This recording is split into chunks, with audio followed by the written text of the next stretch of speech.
La ministra de Electricidad viajará a Colombia para pedir que se reduzca el precio de la electricidad importada de ese país. El futuro de la Ley de Eficiencia Económica será debatido mañana en la Asamblea Nacional tras los cambios realizados por la Comisión de Desarrollo Económico. Obtener una nueva cédula no costará a quienes tengan discapacidades de más del 30% y Televistazo explica cómo realizar el trámite. El gobierno activa protocolos para proteger a los extranjeros de xenofobia tras el anuncio de Ciudadanos de Penileo que dieron a los venezolanos un plazo para abandonar la ciudad. Oh my God. 13 tornados impactan 3 ciudades en Tennessee, en Estados Unidos, dejando 85,000 personas sin energía y destruyendo casas y autos.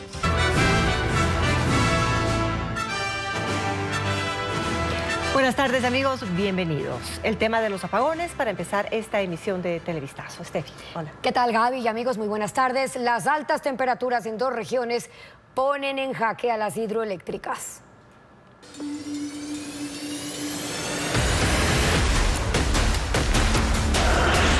Energía. ¿Cuál es el plan ahora?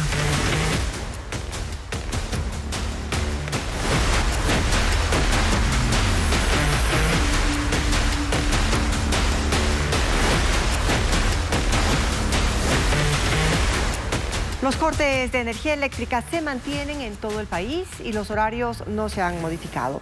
Esta semana habrá altas temperaturas en la sierra y la Amazonía que afectarán los caudales de los ríos que alimentan a las principales hidroeléctricas. Paul Romero con el informe.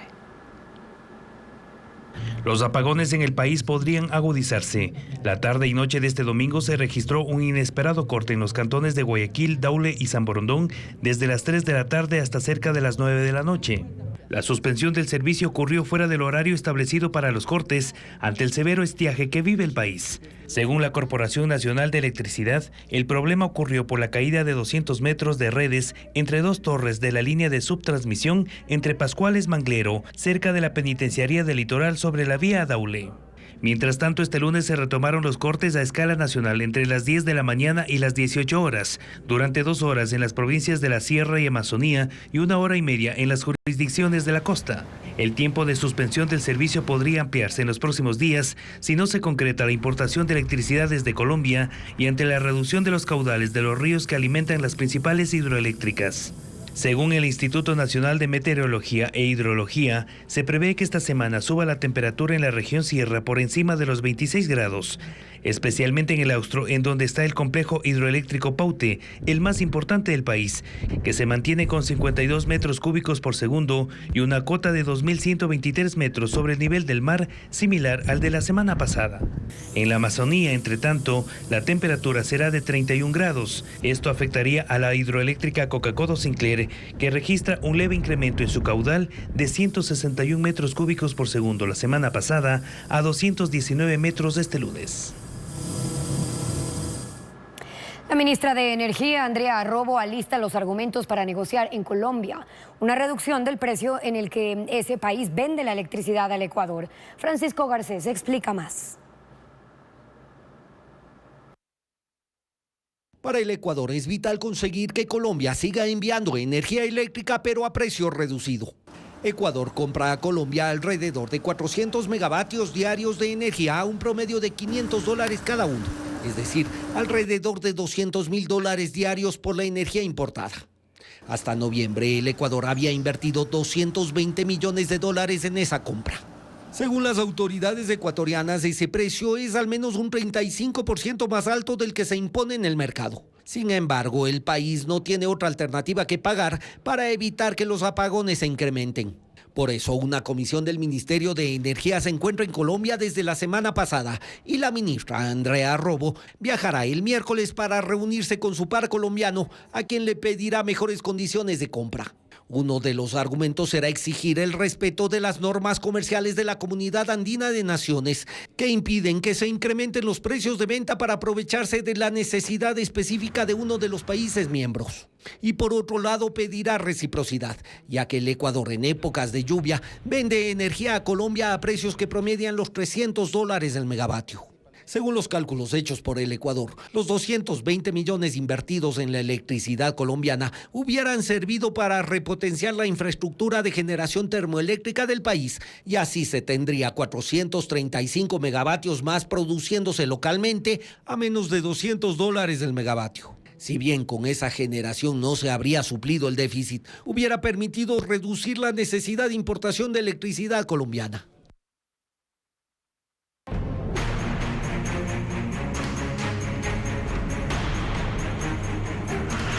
Ley económica. ¿Cómo queda el parche?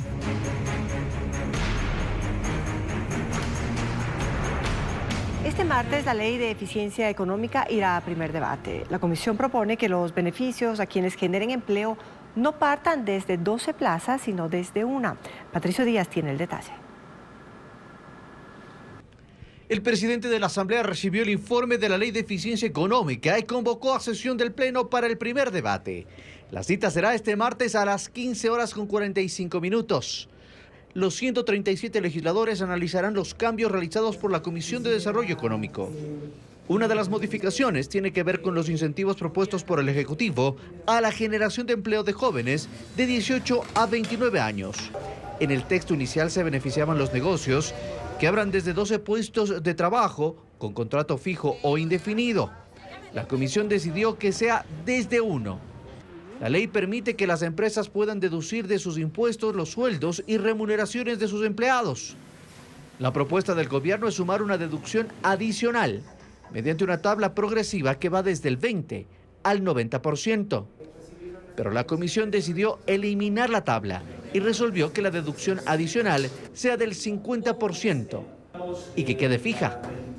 En este rango califican las empresas que contraten también personas obligadas a pagar pensiones alimenticias. Pero la propuesta de la mesa legislativa es además otorgar el 75% de deducción a aquellos que contraten personas graduadas o egresados de universidades o instituciones educativas públicas. Y el 75% también podrán deducir las empresas que abran puestos de trabajo en los sectores de la construcción y el agrícola, así como a quienes contraten a expresos que hayan cumplido más de un año de sentencia o a sus parejas. Las observaciones o cambios que se propongan en el pleno del martes regresan a la comisión para ser incorporados en el informe definitivo para segundo debate.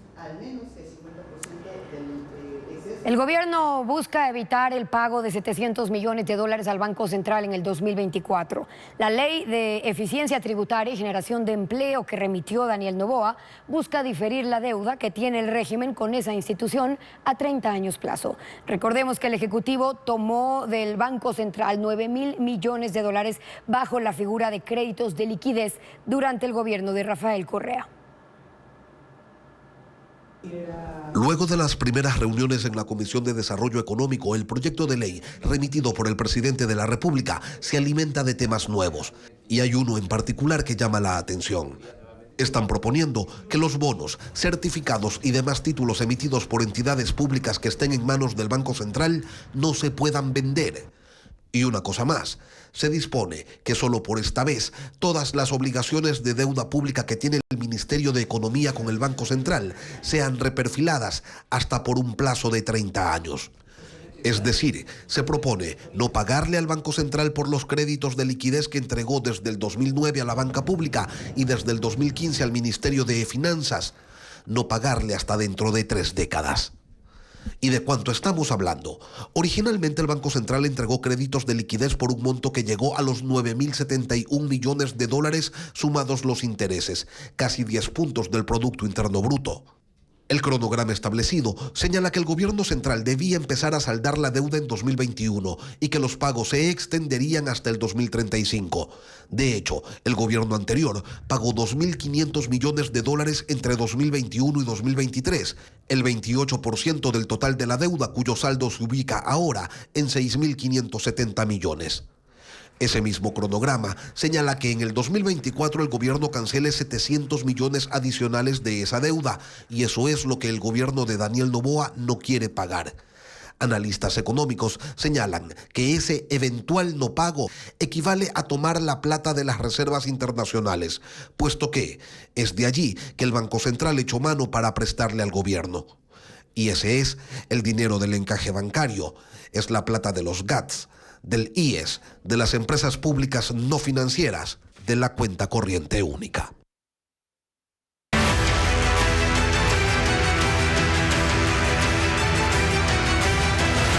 Argentina, con presidente atípico.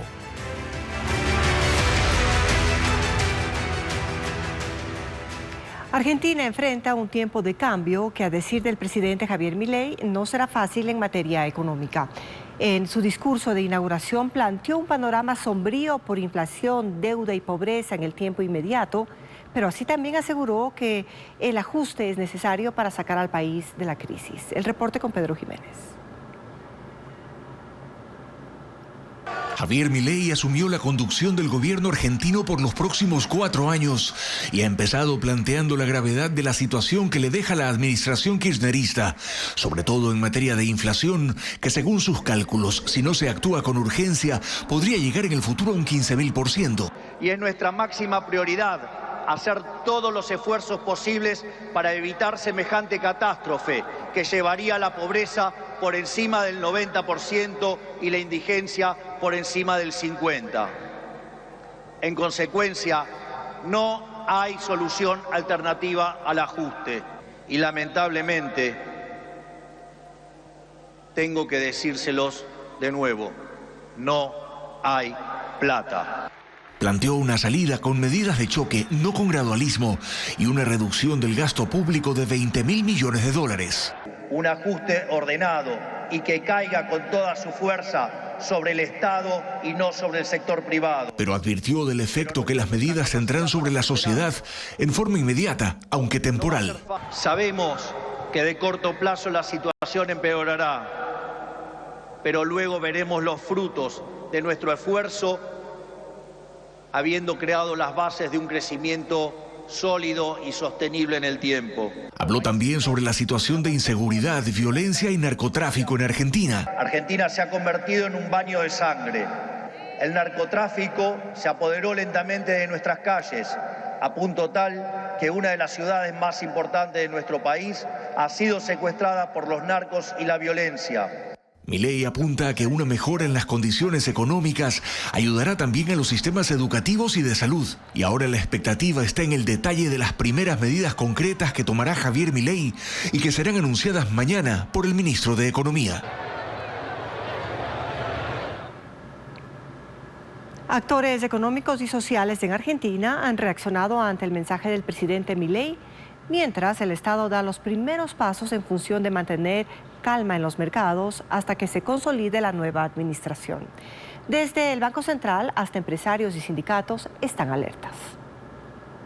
El Banco Central de Argentina dispuso medidas inmediatas para contener el tipo de cambio en el primer día de operaciones tras la asunción del nuevo gobierno. Ha limitado las operaciones cambiarias, unas están congeladas y aquellas relacionadas con el comercio exterior estarán sujetas a la aprobación del directorio de la entidad. El nuevo presidente del Central, Santiago Bausili, ha dicho que el cierre planteado por Milei apunta a que este deje de emitir moneda. Los comerciantes y compradores esperan que haya una contención en los precios. Señalan que la subida ha sido mayor desde antes de las elecciones y que los proveedores constantemente han entregado sus productos con valores elevados. El sector empresarial, mientras tanto, destacó la crudeza del discurso del presidente y la expectativa que genera el giro promercados, en el que el sector privado tendrá mayor presencia en los años siguientes. Mercados sin intervención, tipo de cambio libre, respeto a la propiedad privada y sector agropecuario como motor económico. La oposición de izquierda y los sindicatos, en cambio, tomaron el discurso de Milei como el inicio de una confrontación. Dicen que las medidas repercutirán en forma negativa en las clases más desfavorecidas y que el mensaje del presidente, con el diagnóstico que hizo del país, apunta solo a justificar ajustes, privatizaciones y despidos.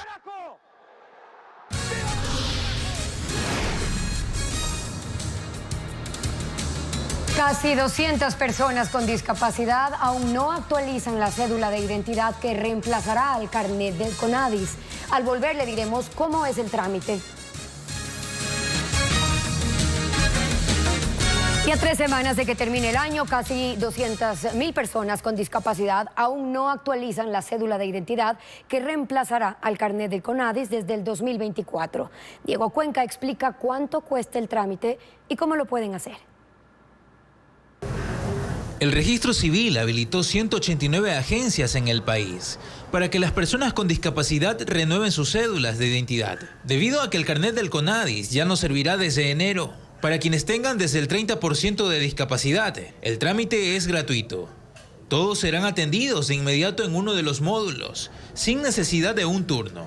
El sistema está enlazado a la base de datos del Ministerio de Salud, quien califica el tipo de discapacidad. Martina, de 12 años, tiene el 60% de discapacidad física. Llegó a una agencia del centro de Guayaquil para renovar el documento, que tiene un nuevo formato. En la parte superior describe la condición física o intelectual. Atrás registra el tipo de sangre y el porcentaje de discapacidad. Porque ya no hay que hacer doble trámite, sino que ya directamente uno se acerca acá al registro civil y ya sale toda la información. Las personas que tienen menos del 30% de discapacidad deben pagar $5 si el trámite es por primera vez. Y por la renovación $16. El Ministerio de Salud registra 400.000 personas con discapacidad en el país, pero solo 218.000 han actualizado su cédula. Porque muchas personas con discapacidad están en el área rural y a veces es complicado movilizarse para ir a obtener una cédula. Para eso el registro civil habilitó brigadas que pueden acudir al domicilio de los usuarios. Si tú presentas una carta e indicas el lugar y dónde quiere que se les realice la brigada, pueden hacerlo mediante oficio en las coordinaciones zonales del registro civil. Las personas que no tengan actualizada la cédula no podrán acceder a los beneficios de la Ley Orgánica de Discapacidades desde el próximo año.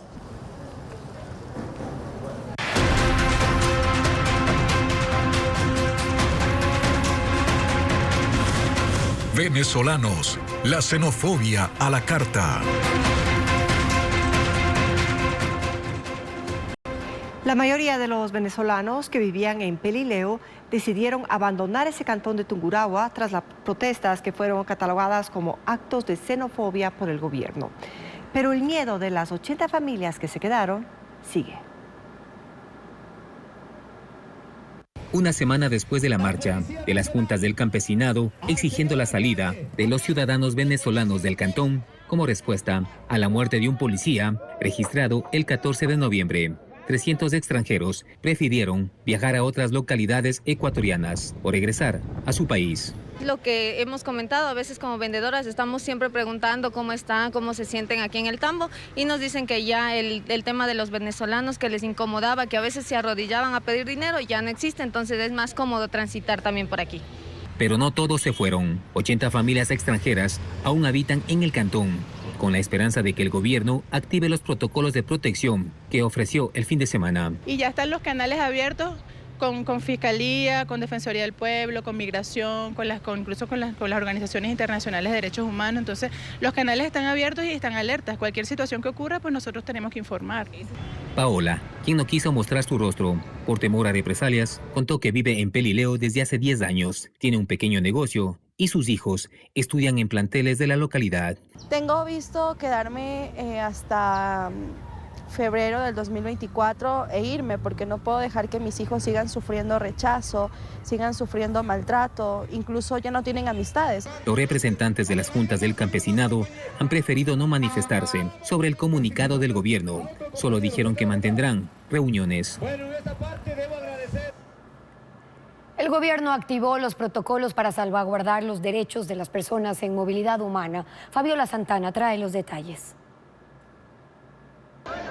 Lo ocurrido en Pelileo fue reconocido por el gobierno ecuatoriano como actos de xenofobia y fueron rechazados en un comunicado suscrito por los Ministerios de Derechos Humanos, Gobierno del Interior y Movilidad Humana. En él se dice que se activaron los protocolos para salvaguardar los derechos de los migrantes y de cualquier persona como está previsto en los convenios internacionales de derechos humanos firmados por Ecuador. El Servicio de Protección Integral del Ministerio de Derechos Humanos dará atención psicológica psicológica a los migrantes que pudieran ser víctimas de violencia. La Cancillería alertó al Ministerio del Interior, Defensoría del Pueblo y Fiscalía General y abrió un canal de comunicación con los organismos de Naciones Unidas. El gobierno dará seguimiento igualmente a las acciones que hagan los municipios. En este caso pidió al de Pelileo información sobre las medidas tomadas para evitar violaciones a derechos humanos de los venezolanos. El gobierno estableció una coordinación entre la policía, la fiscalía y unidades judiciales para investigar lo que ocurrió. Se realizarán controles de permanencia migratoria desde la Subsecretaría de Migración del Ministerio del Interior en coordinación con los uniformados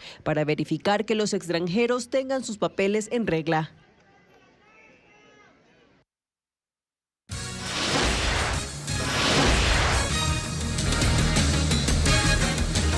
En medio de nuevos cuestionamientos al concurso de jueces que maneja el Consejo de la Judicatura, hoy el proceso podría ser declarado nulo. Nos informa Jacqueline Rodas. La Corte Nacional de Justicia tomará posición frente al cuestionado concurso que realiza el Consejo de la Judicatura para elegir 7 jueces. El organismo adelantó el pleno y sesionará este lunes de forma extraordinaria. Pondrá en debate una resolución para pedir que el proceso se anule. Se necesita al menos 12 de 21 votos para aprobarla. Hasta el momento han sido 4 las críticas al concurso. La falta de transparencia al no publicar las carpetas de los postulantes, que solo un grupo repitió la prueba de confianza, el bajo nivel y el perfil político de integrantes del comité que elaboró las preguntas para medir el conocimiento de los concursantes, y la opacidad en la calificación de la etapa de méritos. Pero en la Corte Nacional se discuten otros 2 puntos, que no se está respetando la paridad de género para que haya igual número de mujeres y hombres, y que se está eligiendo a 7 magistrados pero solo hay 6 vacantes, porque Walter Macías fue reintegrado a su cargo luego de intentos de sacarlo de la Corte. Para mí sí sería un fraude el concurso, siempre lo he mantenido, un fraude establecer de que se están por renovar 7 vacantes cuando solamente existen 6. Para mí esto sí vicia de nulidad del proceso. El presidente del Consejo de la Judicatura, Wilman Terán, no acepta las críticas. Defiende el proceso e insiste en llevar el concurso hasta el final. Si diera a fojas cerros y regresara por voluntad propia, implicaría ahí sí un incumplimiento de funciones. La resolución que emita la Corte Nacional no es vinculante, pero de aprobarse, se sumará a otros pronunciamientos como el de la Misión Internacional de Observación, el Colegio de Abogados de Pichincha y la Comisión Anticorrupción, que exigen al Consejo de la Judicatura que declare desierto el concurso y se haga una nueva convocatoria corrigiendo errores y respetando la Constitución.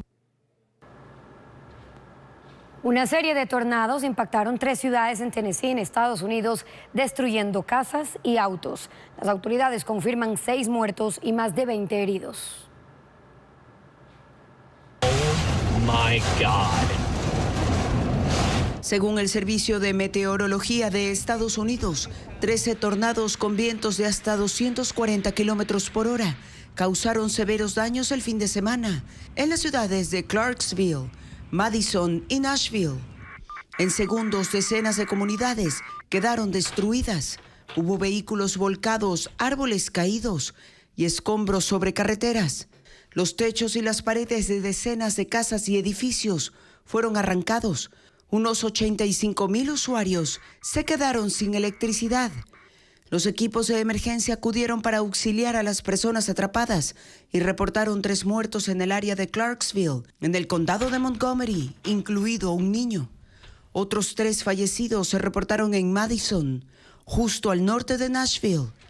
Las tormentas avanzan hacia la costa de Nueva York, Nueva Jersey y Nueva Inglaterra con vientos de 96 kilómetros por hora.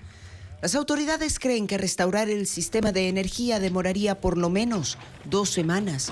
Las escuelas permanecerán cerradas hoy en las 3 ciudades hasta nuevo aviso. 3 personas que eran víctimas de explotación laboral fueron rescatadas por agentes de seguridad en Ciudad de Panamá. Durante el operativo, 3 ecuatorianos fueron detenidos. Tras una denuncia interpuesta ante la Fiscalía por presunta explotación laboral, se procedió con el allanamiento. Las víctimas eran obligadas a realizar ventas de productos, manteniendo una cuota diaria a cambio de alimentación y vivienda.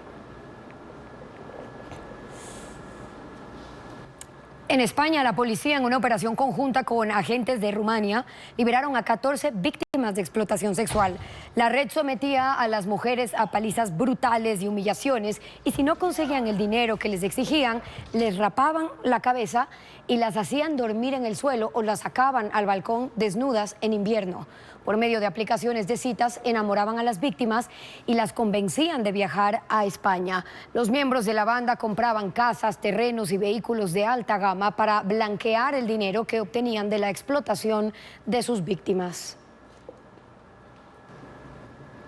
Qatar denuncia que ni el grupo Hamas ni Israel tienen voluntad para resolver el conflicto. Aún así, el primer ministro qatarí dijo que aspiran a lograr un acuerdo más amplio que conduzca a un alto al fuego y conseguir la liberación de todos los rehenes, informa Ileana Suárez. Líderes de 140 países se reunieron en el Foro Internacional de Doha, con la guerra entre Israel y Hamas como tema central del encuentro. El primer ministro qatarí, Mohammed bin Abdelrahman, inauguró el encuentro denunciando las agresiones israelíes y el deterioro de la situación humanitaria en Gaza. Dijo que la operación militar no logró la liberación de rehenes, sino las negociaciones lideradas por su país, pero lamentó que ahora no ve la misma voluntad por parte de Israel o de Hamas. Lindsey Graham, en representación del Senado de Estados Unidos, lamentó la muerte de civiles palestinos, pero dijo que su país ha prometido un apoyo inquebrantable al objetivo de Israel de aplastar las capacidades militares y de gobierno de Hamas, por lo que no votaron a favor del alto al fuego humanitario propuesto por el Consejo de Seguridad de Naciones Unidas. Por su parte, el secretario general Antonio Guterres pidió una flexibilización de postura de parte de Estados Unidos, pues no deja posibilidad alguna para terminar el conflicto. Qatar admite que uno de los obstáculos para mantener la tregua fue un desacuerdo para revelar la cifra exacta de rehenes en manos del grupo terrorista, pero agregó que no cree que Israel logrará acabar con los 40.000 milicianos de Hamas, pues los combates no los están debilitando. Y los hijos de la activista iraní Narges Mohammadi recibieron el Premio Nobel de la Paz en nombre de su madre. Mohammadi, de 51 años, fue galardonada por sus décadas de activismo en favor de los derechos de las mujeres y la democracia en su país. Por sus acciones ha estado presa 13 veces desde que tenía 22 años. Actualmente cumple una condena a 10 años de cárcel y 154 latigazos, por lo que el régimen califica de ataques contra la seguridad del Estado. Kiana y Ali Rahmani, los gemelos de 17 años de Mohammadi, que viven exiliados en París con su padre, leyeron un discurso que ella describió desde una prisión de Teherán. Y en Italia, activistas ambientales arrojaron colorante verde en el Gran Canal de Venecia y en varios ríos del país para protestar contra el fracaso de la Conferencia de Naciones Unidas sobre el clima. Otros pusieron una pancarta desde el famoso puente de Rialto que decía COP28, mientras el gobierno habla, estamos colgando de un hilo. Esto en referencia a la escasa acción para reducir la contaminación y el calentamiento global. No es la primera vez que los ambientalistas derraman un líquido como parte de una manifestación, asegurando que se trata de un tinte inofensivo. Al menos 10.000 vehículos de origen europeo se prevé que arriben al país en 2024. El número es similar a lo importado este año, a pesar de la eliminación de los aranceles tras el acuerdo comercial. Diego Puente con el detalle. La reducción al 0% de los aranceles a los vehículos europeos en el 2024 no generará un impacto mayor en su importación y ventas. La Asociación de Empresas Automotrices del Ecuador, AEADE, indica que si bien ya no se pagarán aranceles, hay otros elementos que influirán en el mercado. El mercado ecuatoriano el próximo año atravesará, y de hecho los últimos 5 meses así lo estamos viviendo, una contracción, un resultado también de lo que está ocurriendo en las expectativas del consumidor, en las expectativas de la inversión que se genera en el país, y son 5 meses de reducción de cifras negativas que hemos tenido en el comercio automotor. En el 2017 el arancel para los vehículos europeos era del 40% y tras la ejecución del acuerdo comercial con la Unión Europea ha disminuido cada año 5%. En los concesionarios también advierten que la última reducción arancelaria permitirá equiparar los costos. No tenemos planificados cambios porque también hay un efecto importante que hay que tomarlo en cuenta, que ha sido la inflación en los últimos años. Aunque en este concesionario prevén importar 10% más de vehículos con relación al 2023, el comportamiento general de otros concesionarios será igual que en este año. La reducción progresiva de aranceles ha permitido que el número de marcas europeas en el mercado ecuatoriano haya crecido de menos de 10 a 30 desde el 2017. Los vehículos europeos tienen una participación del mercado del 7.5%. La desgravación también beneficia a modelos. 22 jóvenes que viven en zonas peligrosas de Guayaquil y Durán tomaron fotografías de sus barrios. Melín Ochoa con los detalles de este proyecto. Con 110 imágenes, 22 adolescentes reflejaron sus barrios, ubicados en zonas de Guayaquil y Durán, donde la tasa de muertes violentas es alta por la venta de droga. Ellos son parte del taller de fotografía Capturando Realidades y Emociones, que buscó mostrar una perspectiva diferente de cada sector. Pablo Bastias vive en el Guasmo, en el sur del puerto principal. Su exposición se denominó Del miedo a la esperanza, en el que describió cómo un extranjero se reunió con la comunidad para hablar de alternativas que permitan combatir la criminalidad. Es un colombiano de Medellín, exactamente. Estuvo hablando sobre cómo Medellín, anteriormente siendo una ciudad muy peligrosa, fue una de las más turísticas de Colombia. En las imágenes, los participantes también reflejaron a quienes piden por la paz, los que juegan fútbol y a los vendedores ambulantes que luchan por salir adelante cada día.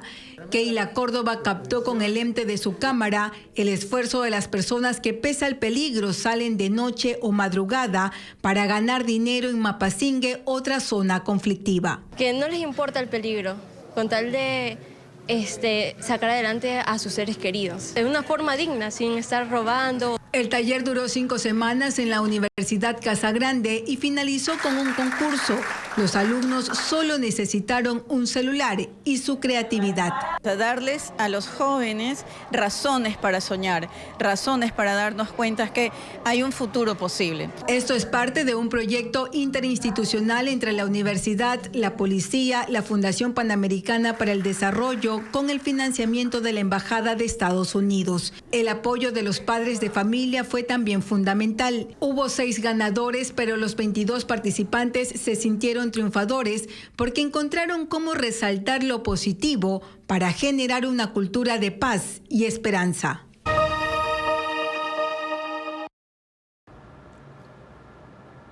El 2023 es el año con más casos de dengue, superando los 4.1 millones diagnósticos y 1.954 muertes, según la Organización Panamericana de la Salud. El número más alto de casos se ha reportado en Brasil, seguido por Perú y México. El organismo instó a los gobiernos a tomar medidas preventivas y fortalecer la preparación y respuesta de los sistemas de salud para hacer frente a esta situación epidemiológica. Incumplimientos de la aseguradora causaron el fin unilateral del contrato por $98 millones entre Petroecuador y Seguros La Unión. Adriana Bermeo con los detalles. En un documento de 15 páginas, Petroecuador justifica la decisión de dar por terminado el contrato por $98 millones con Seguros La Unión. Las causales están relacionadas, según dice, con el incumplimiento de disposiciones contractuales y enumera 3.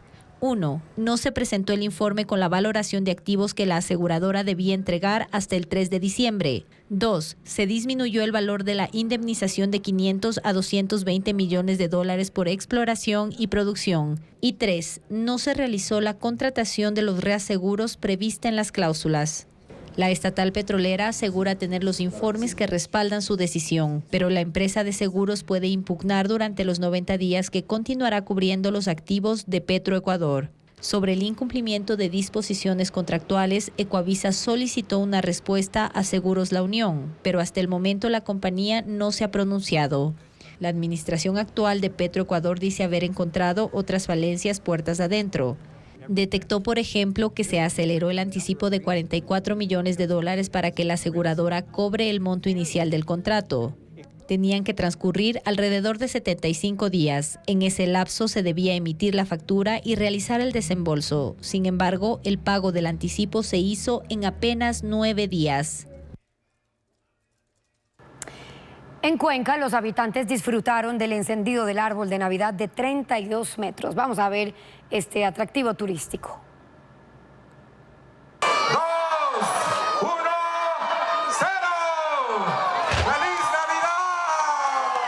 Fue en la explanada del Parque Circo Social en el sur de Cuenca, en la provincia de Azuay, donde habitantes y turistas disfrutaron del encendido del árbol de Navidad, uno de los más grandes del país con 32 metros de altura.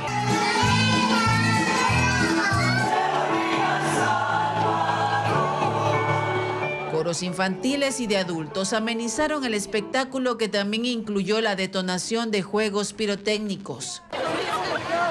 En un espacio de aproximadamente 8 hectáreas, también se instalaron figuras iluminadas de ángeles, regalos, iglesias, entre otras formas. Los visitantes aprovecharon para tomarse fotos. Y esperamos que nos vengan y nos visiten en nuestra hermosa ciudad. Bienvenidos todos. Así, la Atenas del Ecuador se iluminó para celebrar las fiestas de Navidad.